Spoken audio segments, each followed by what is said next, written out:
Good morning class. आज हम क्या पढ़ेंगे? देखो, चैप्टर 1, चैप्टर 2, चैप्टर 3 पढ़ लिया तुम लोगों ने क्या क्या? जिसमें आपका फार्माकोपिया आया, इम्प्यूरिटीज आए, लिमिट टेस्ट आए, बफर आ गए, एसिड बेस हो गए और बफर आ गए। ठीक है, ये आपका कंप्लीट है। अब हम क्या पढ़ेंगे? Chapter 4, major extra cellular and intracellular electrolytes. और ये इलेक्ट्रोलाइट्स मतलब कि मेजर मतलब क्या हो गया?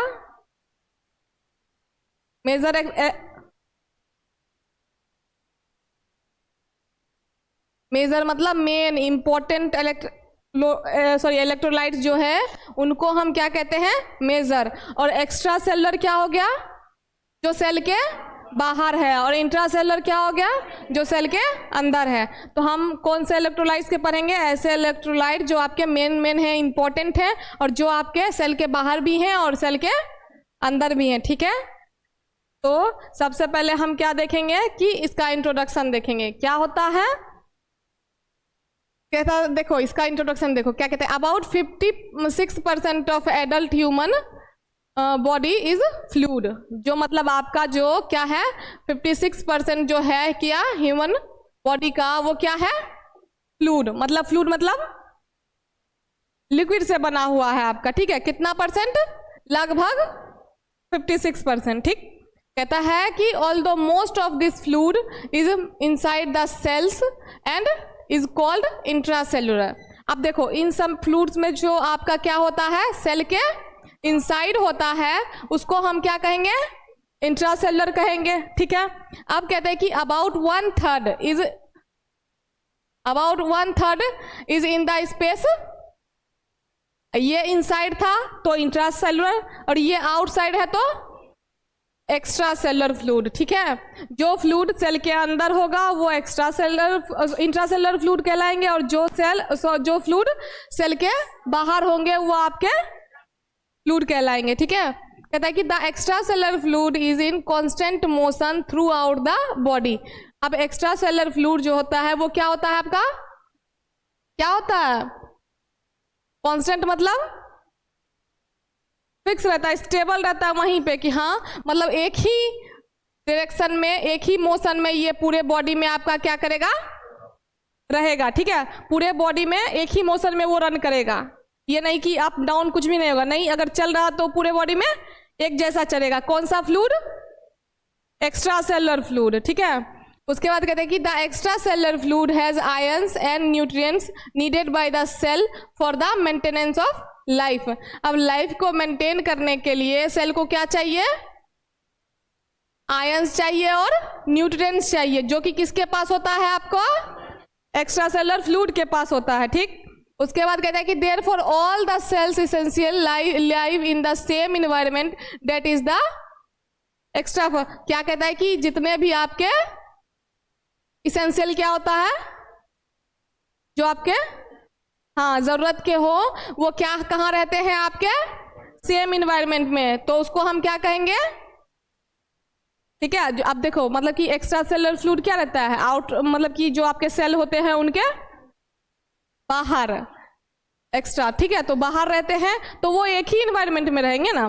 ठीक है, तो इसीलिए उनको हम क्या कहते हैं? एक्स्ट्रा सेलुलर कहते हैं। अब कहते हैं this is the reason that extra cellular fluid is called internal environment of the body.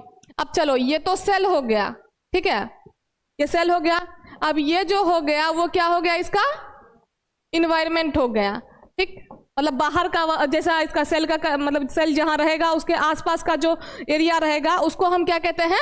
Environment. ठीक है, अब जो मान लो कि इसके अंदर फ्लूइड रहेगा उसको तो हम इंट्रासेलुलर कहेंगे, जो सेल के अंदर। अब जो इस इन्वायरमेंट में फ्लूइड रहेगा उसको हम क्या कहेंगे? Extra cellular. और इसको हम और भी क्या कहते हैं? Internal environment of the body. मतलब बॉडी की इंटरनल इन्वायरमेंट क्या होती है आपकी? Extra cellular fluid. ठीक है, कहता है कि around 60 to 70% of volume of body is water. मतलब कि 60 से 70% जो होता है लगभग आपके बॉडी में क्या होता है? वाटर। मान लो कि ये 56% ऑफ बोला है ना कि मतलब फ्लूइड होते हैं, तो अब 56% का कितना हो जाएगा आपका? 60 to 70%, जिसमें से आपका ये क्या होता है? वाटर होता है, ठीक।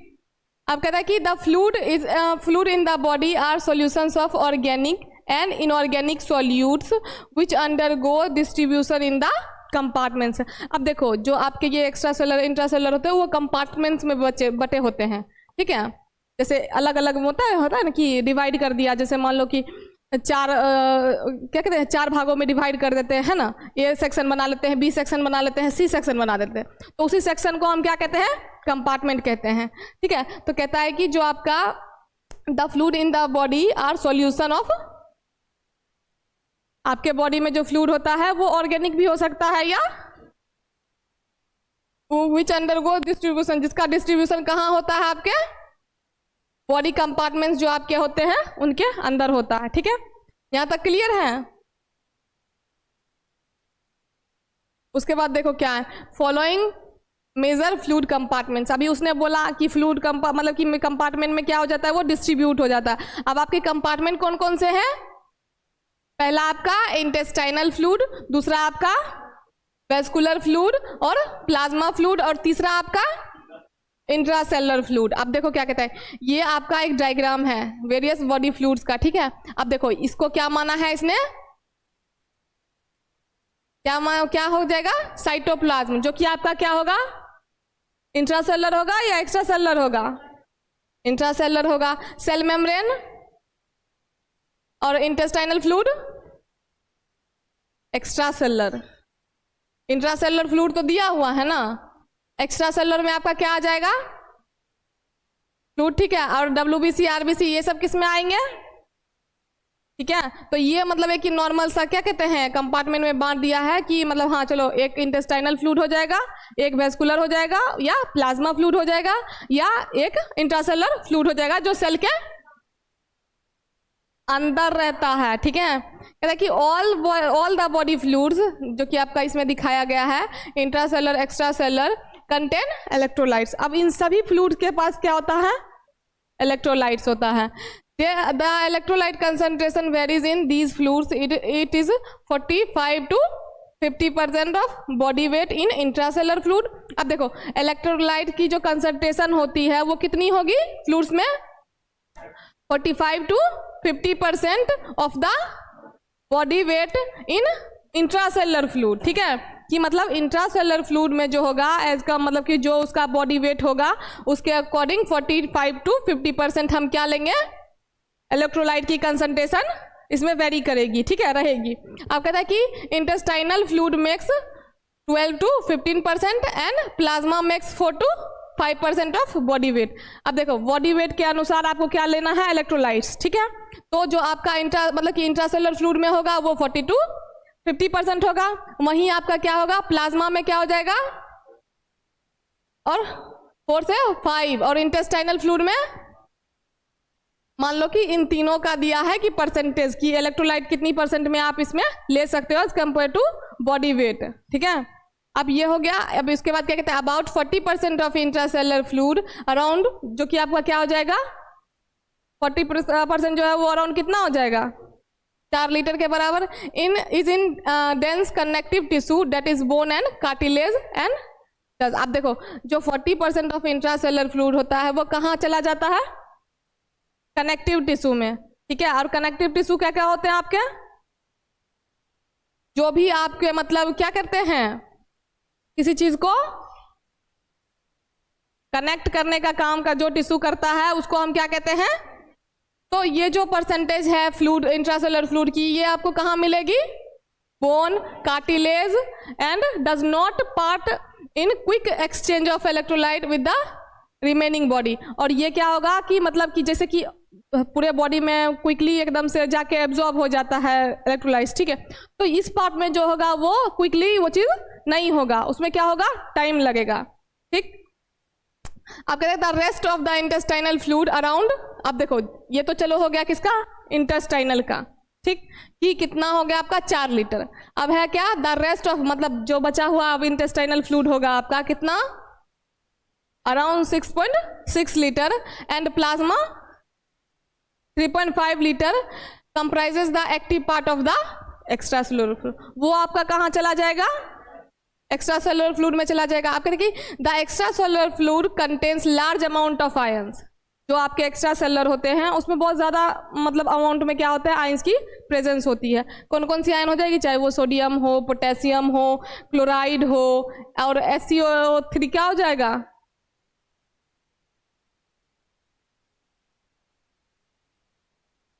CO3 किसका होता है, CO2 किसका होता है, CO कार्बन, एक कार्बन एक ऑक्सीजन, CO2 एक कार्बन दो ऑक्सीजन, कार्बोनेट 3 ऑक्सीजन। तो ये क्या हो जाएगा, CO3 आपका कार्बोनेट का। उसके बाद है along with nutrients and other substances for the cell, जैसे कि क्या हो जाएगा, चलो ये तो आयंस हैं लेकिन किसके साथ है आपके, चाहे वो ऑक्सीजन हो गए, ग्लूकोज हो गए, फैटी एसिड्स हो गए या अमीनो एसिड्स, तो इन सब के साथ क्या मिला रहता है आपका, आयंस मिले रहते हैं। सोडियम क्लोराइड, सोडियम हो गया, क्लोराइड हो गया, पोटासियम हो गया, आपका जो भी हो गया, ठीक। आप कहते हैं कि the intracellular fluid contains large amount of potassium, magnesium and phosphate है। ये तो चलो एक्स्ट्रा सेलुलर की हो गई कि मतलब लार्ज अमाउंट में इसमें क्या रहता है, सोडियम रहता है, पोटेशियम रहता है, क्लोराइड रहता है, ठीक है। अब लेकिन इसकी क्या कहते हैं, इंट्रासेलुलर फ्लूइड में आपका क्या क्या रहता है, potassium, magnesium and phosphate ions, ठीक है। इसमें ये 3 रहेंगे, और इंट्रासेलुलर में, और एक्स्ट्रासेलुलर में sodium, calcium, chloride, carbonate etcetera, बहुत सारे, ठीक है। मतलब कि उसका कोई गिनती नहीं है क्योंकि वो आउटसाइड द सेल है ना। और इनसाइड जो सेल आपके होंगे क्या क्या होंगे, पोटेशियम, मैग्नीशियम एंड फॉस्फेट है। अब देखो ये तो पढ़ लिया हमने किसका, मतलब एक्स्ट्रा सेलुलर क्या होता है, इंट्रासेलुलर क्या होता है, इंट्रोडक्शन पढ़ लिया। आप पढ़ेंगे कि इलेक्ट्रोलाइट्स होते क्या है, क्या होता है electrolytes, any substance that contain free ions with the property of electrical condense is known as an electrolyte. Free ions क्या होते हैं, फ्री आयंस क्या होते हैं, चार्ज पार्टिकल्स, चाहे वो कैटायन हो या एनायन हो, जिनके पास चार्ज होता है, चाहे वो पॉजिटिव हो या नेगेटिव हो, that move freely in a solution और molten state that conduct electricity. क्या कहता है कि जो आपके फ्री आयंस होते हैं वो फ्रीली मूव करते हैं, ठीक है, विद चार्ज पार्टिकल्स, ठीक है। तो कहाँ मूव करेंगे, वो सॉल्यूशन में मूव करेंगे, और या फिर मोल्टेन स्टेट। मोल्टेन स्टेट क्या हो जाएगा,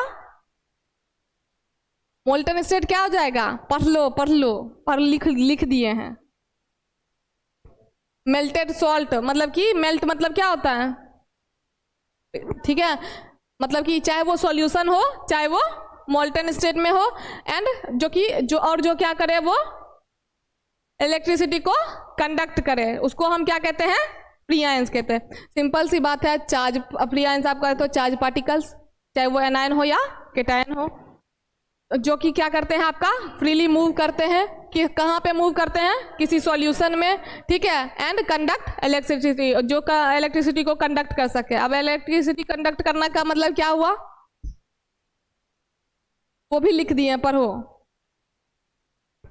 the ability of substance to allow electric current to pass depends on free ions, और ये डिपेंड किस पे करेगा, और इलेक्ट्रिसिटी यहाँ पे जो आपका कंडक्ट करेगा उसका काम क्या होता है, इलेक्ट्रिसिटी को, करंट को पास करना, ठीक है। तो कहता है कि जो आपके मतलब कि इलेक्ट्रोलाइट्स होते हैं वो एक मतलब कि कोई भी एक सब्सटेंस होता है जो कि फ्री आयंस को रखता है, ठीक है, फ्री आयंस को रखता है with the property of electrical condense, जो करंट को पास कर सके, is known as an electrolyte, ठीक है। अब देखो कोई भी सब्सटेंस जिनके पास या तो नेगेटिव चार्ज के आयंस होंगे या तो पॉजिटिव चार्ज के आयंस होंगे, ठीक है, और जो क्या करेगा, इलेक्ट्रिसिटी को कंडक्ट करने का काम करेगा, तो उसको हम क्या कहेंगे, ठीक है। आप कहते हैं कि electrolytes are also known as ionic solution. अब जस्ट बिकॉज इलेक्ट्रोलाइट्स में खाली आयंस प्रेजेंट होते हैं तो इसलिए हम उसको आयनिक सॉल्यूशन भी कह सकते हैं, ठीक है, as they have ions in solution, उनके पास सॉल्यूशन में क्या होता है, आयंस होता है, इसलिए हम उनको आयनिक सॉल्यूशन भी कह सकते हैं, ठीक। कहता है कि इलेक्ट्रोलाइट्स में exist in both solid and molten electrolyte state. Solid के फॉर्म में भी इलेक्ट्रोलाइट्स हो सकते हैं आपके, या मोल्टन मतलब हाँ उस स्टेट में भी हो सकते हैं। ठीक, आप कहते हैं कि इलेक्ट्रोलाइट्स में भी सॉल्यूशन ऑफ एसिड, बेसेस और सॉल्ट। इलेक्ट्रोलाइट जो है वो एसिड, बेस या सॉल्ट का क्या हो सकता है, सॉल्यूशन हो सकता है, मे बी। ठीक है, मतलब एसिड भी हो सकता है, बेस भी हो सकता है और सॉल्ट भी हो सकता है। कहते हैं कि some gases under low pressure और हाई टेम्परेचर, प्रेशर जो है क्या होता है होगा गैस का, लो होगा, और टेम्परेचर जो होगा वो हाई होगा, तो वो क्या कहलाएगा, उस कंडीशन में वो गैस भी आपका इलेक्ट्रोलाइट हो सकता है। यहां इसने क्या बोला, इलेक्ट्रोलाइट जो होता है वो आपका क्या होता है, देखो exist in both solid and molten electrolyte. ठीक है, यहाँ इसने बोला सॉलिड में हो सकता है, मोल्टन फॉर्म में हो सकता है स्टेट में। अब यहाँ क्या बोल रहा है कि कुछ कंडीशन ऐसे तो जहाँ पे गैस जो होता है अगर उसका टेम्परेचर क्या होता है, हाई होगा, और प्रेशर जो है वो लो होगा, तो उस कंडीशन में आपका जो वो भी क्या होगा, गैस एज एन इलेक्ट्रोलाइट वो एक्ट करेगा।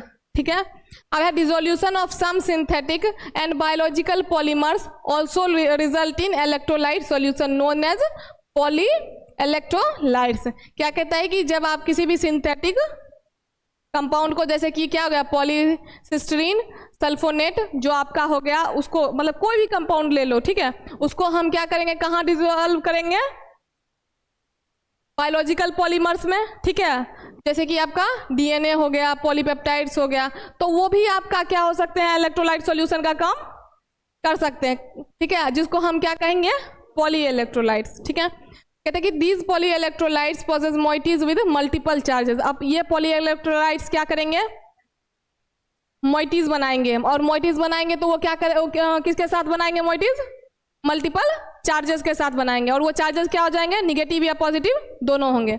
अब ठीक है, यहाँ पे तुम्हें कुछ समझ में तो आया नहीं होगा इस लाइन में, क्योंकि ना तुम्हें पता है पॉलीमर्स क्या होते हैं, ना तुम्हें पता है मोइटीज क्या होते हैं, है ना। तो आप देखो यहाँ पे क्या होता है, सबसे पहले देखो कि पॉलीमर क्या होता है। पॉली मतलब मैनी, और मेरोज मतलब पार्ट। बहुत सारे पार्ट्स, जब मतलब कि छोटे छोटे पार्ट्स जो ऐसे होते हैं मिलके जब एक कोई कंपाउंड, उसको हम क्या कहते हैं, पॉली। देखो क्या कहते हैं, are very large molecules made by joining many small. छोटे छोटे चीज को हम इकट्ठा करके जो एक बड़ा मॉलिक्यूल बनाते हैं उसको हम क्या कहते हैं, पॉलीमर कहते हैं। ठीक है, simple molecule called monomers in a repeating pattern. जो आपका क्या होगा, ये एक तो क्या होता है आपका कि स्मॉल स्मॉल पार्टिकल्स को, मॉलिक्यूल्स को मिला के हम एक लार्ज मॉलिक्यूल बनाते हैं। ठीक है, उसके बाद क्या कहते हैं, इसको हम क्या कहते हैं, मोनोमर्स कहते हैं। और मोनोमर्स क्या होते हैं आपके, मोनोमर्स क्या होते हैं, मोनोमर्स वो होते हैं जो स्ट्रॉन्ग कोवेलेंट बॉन्ड के साथ, monomers are linked by strong covalent bond forming a long chain और नेटवर्क। मोनोमर्स का काम होता है कि वो किसी भी स्ट्रॉन्ग मतलब कोवेलेंट बॉन्ड जो होता है उनके साथ क्या होते हैं, वो अटैच होते, उसके बाद क्या करते हैं, और एक लंबा चेन बनाने का काम करते हैं वो। ठीक है, तो ये जो आपका है कि कह रहा है कि dissolution of synthetic and biological polymers, ऐसे पॉलीमर जो आपका क्या है, मेन मेड है। सिंथेटिक मतलब क्या होगा, जो, और बायोलॉजिकल मतलब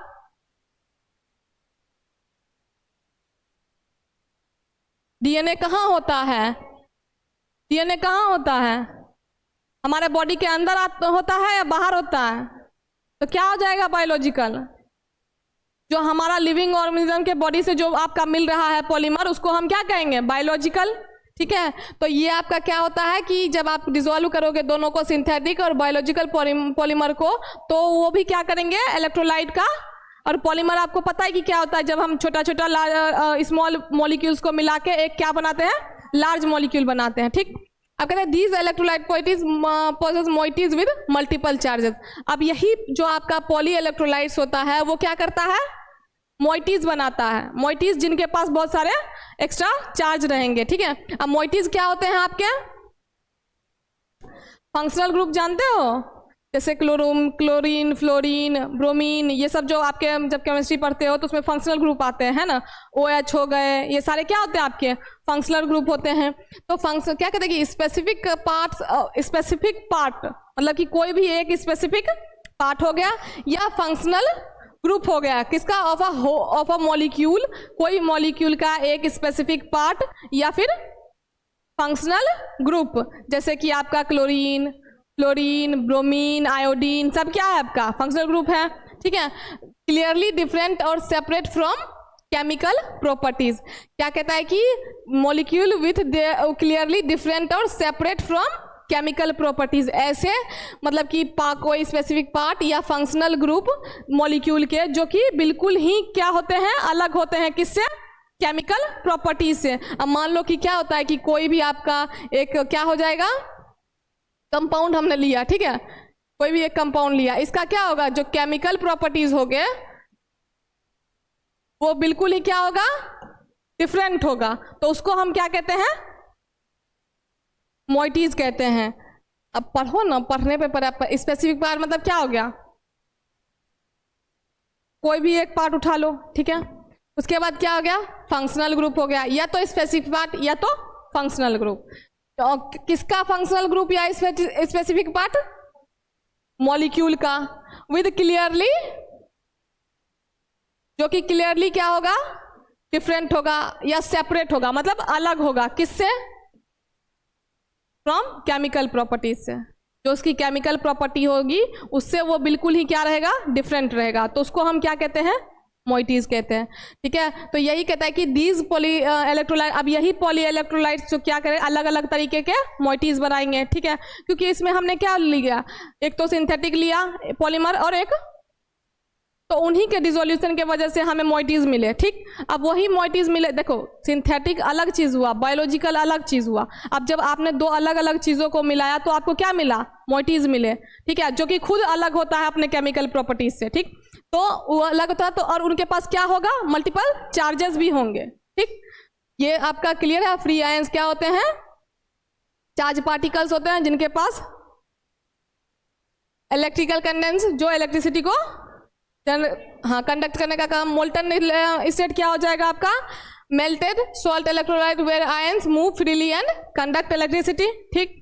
अब मोइटीज क्या होगा, कोई भी स्पेसिफिक पार्ट या फंक्शनल ग्रुप किसी भी मॉलिक्यूल का जो अपने केमिकल प्रॉपर्टीज से बिल्कुल ही अलग होता है। उसके बाद पॉलीमर हो गया, पॉलीमर क्या होता है, बहुत ही स्मॉल स्मॉल मॉलिक्यूल को मिला के एक बड़ा मॉलिक्यूल बना, ठीक। अब मोनोमर्स क्या होता है, जो कि स्ट्रॉन्ग कोवेलेंट बॉन्ड से जुड़ा होता है ताकि वो एक लार्ज चेन बना सके, ठीक है, पढ़ लेना इसको, ठीक। उसके बाद क्या है आपका, electrolyte formation can also take place by the process of solvation. Solvation पढ़ा है, क्या होता है सॉल्वेशन, देखो इलेक्ट्रोलाइट जो फॉर्मेशन होता है वो सॉल्वेशन मेथड से भी होता है, लेकिन वो कैसे होगा बताओ, कैसे होगा, in which salt is placed in a solvent, जो कि आपका क्या होगा, वाटर होगा, and its individual component undergoes dissociation. अब जो इसका इंडिविजुअल कोई भी जो भी आप कंपोनेंट लोगे वो आपका किस में जाएगा, डिसोसिएशन में, ठीक है, because of the solute and solvent molecule interacting thermodynamically, ठीक है। अब इसी सॉल्यूट और सॉल्वेंट के वजह से मॉलिक्यूल जो है आपका क्या होगा, थर्मोडाइनमिकली काम करेगा। जैसे कि एग्जांपल ले लिया, ऑन प्लेसिंग NaCl, जो कि आपका क्या है, सॉल्ट है, इन वाटर, किस में डालेंगे, वाटर में, तो ये डिसोसिएट होगा कि नहीं होगा, होगा। द फॉलोइंग रिएक्शन, अब आपका ये रिएक्शन है, मान लो कि सोडियम लिया और क्लोराइड लिया, जो कि तो इस दोनों को जब हमने डिसॉल्व किया तो आपका क्या हुआ, डिसोसिएट होके सोडियम अलग हो गया और क्लोराइड अलग हो गया, ठीक है। कहता है कि जो आपका सॉल्वेशन प्रोसेस होता है इसमें हम क्या करते हैं, सॉल्ट को हम किसके साथ प्लेस करते हैं, ठीक है, जब हम सॉल्ट को वाटर के साथ, तो उसी प्रोसेस को हम क्या कहते हैं, ठीक। उसके बाद क्या हो गया आपका, ये जब आपका क्या होगा, कोई भी इंडिविजुअल कंपोनेंट जो है जैसे कि NaCl आपका क्या होगा, डिसोसिएशन प्रोसेस में जाएगा, तो वो क्या होगा, ब्रेक डाउन होगा, तो वो क्या बनाएगा, Na+Cl, ठीक है, Na अलग हो जाएगा और Cl, आप कहते हैं कि an electrolyte is simply material that undergoes dissolution in water, ठीक है, टू फॉर्म सॉल्यूशन कंडक्टिंग। क्या कहता है कि कोई भी सिंपली क्या होता है कि इलेक्ट्रोलाइट्स आपका क्या होता है, मटेरियल होते हैं जो कि कहाँ जाते हैं, डिसोल्यूशन प्रोसेस ऑफ वाटर में, जो आपका डिसोल्यूशन प्रोसेस होता है उसमें जाएंगे। क्यों जाएंगे, ऐसे सॉल्यूशन को फॉर्म करने के लिए जो क्या करता है, ठीक है। अब है आपका it is noticeable that the molten salts can also act as electrolyte. जो आपके मोल्टन सॉल्ट्स होते हैं, क्या होते हैं मोल्टन सॉल्ट्स, हाँ, तो वो भी आपके क्या करेंगे, एज अ इलेक्ट्रोलाइट काम करेंगे, ठीक है। कहते हैं कि for example NaCl in molten state allows electrical, तो जो आपका NaCl होता है वो भी इलेक्ट्रिसिटी को क्या करता है, अलाउ करता है, ठीक है। अब इसका देखो, अब एक वर्ड आया था यहाँ पे, क्या, थर्मोडायनामिक। पता है क्या होता है, क्या होता है, नहीं पता, इसीलिए सारे लिख के रख दिए हैं कि पता चल जाए, है ना। तो वर्ड थर्मोडायनामिक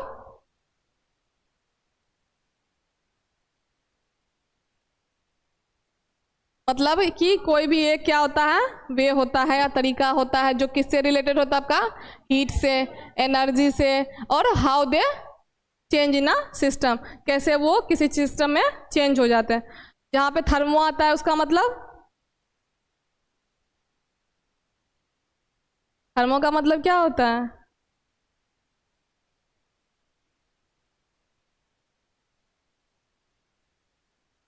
जहां भी थर्मो आएगा, थर्मल वहां पे हीट हो, क्या हो, उसका मतलब ही क्या होता है, हीट, ठीक है। और मतलब कि इसीलिए क्या कहता है, in a way related to heat, energy and how they change in a system, और कैसे वो चेंज होते हैं, तो उस प्रोसेस को हम क्या कहते हैं, ठीक है।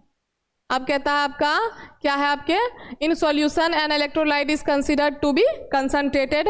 देखो ये कल जो मैंने तुम्हें पढ़ाया था यही टॉपिक आया, वो किसने बोला था, कंसंट्रेशन मतलब कंसंट्रेटेड मतलब प्योर होता है, किसने बोला था,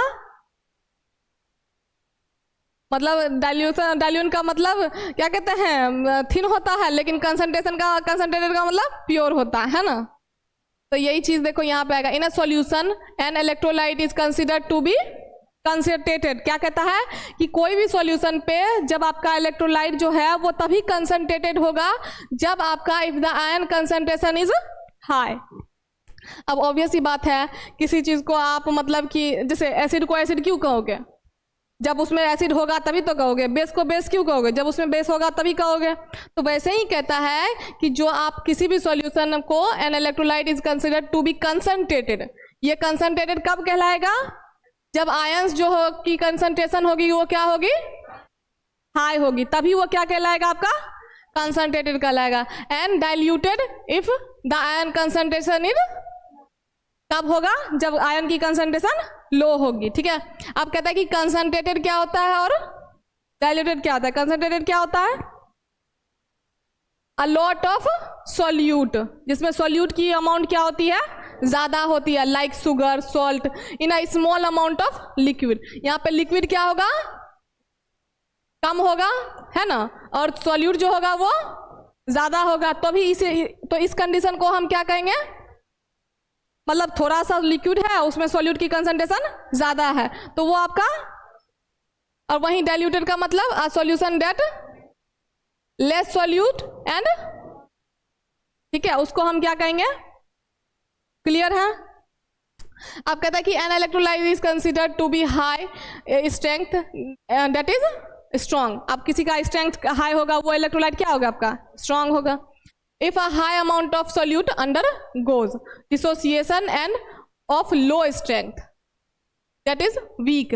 जब आपका क्या होगा, high amount of solute dissociation में जाएगा तो उसको हम क्या कहेंगे, हाई स्ट्रेंथ। और जब क्या होगा आपका, solute does not undergo dissociation, तो उसको हम क्या कहेंगे, मतलब बेसिकली इसकी जो स्ट्रेंथ है वो किस पे डिपेंड कर रही है, सॉल्यूट के डिसोसिएशन पे, ठीक है। अगर हाई अमाउंट में सॉल्यूट डिसोसिएट हो रहा है तो उसको हम क्या कह रहे हैं, स्ट्रॉन्ग, और जो जहां पे नहीं हो रहा है सॉल्यूट का हम क्या डिसोसिएशन, उसको हम क्या कह रहे हैं, देखो सिंपल समझो, electrolyte is considered to be high strength, मतलब एक इलेक्ट्रोलाइट लिया, ठीक, एक इलेक्ट्रोलाइट लिया, अब वो स्ट्रॉन्ग कब होगा, एक होगा, या तो इलेक्ट्रोलाइट स्ट्रॉन्ग होगा या तो वीक होगा। स्ट्रॉन्ग कब होगा,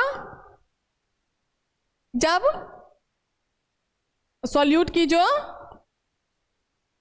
डिसोसिएशन होगी वो क्या होगी, हाई होगी, तो इसीलिए हम इसको क्या कहेंगे, और इसमें जब आपकी सॉल्यूट की डिसोसिएशन,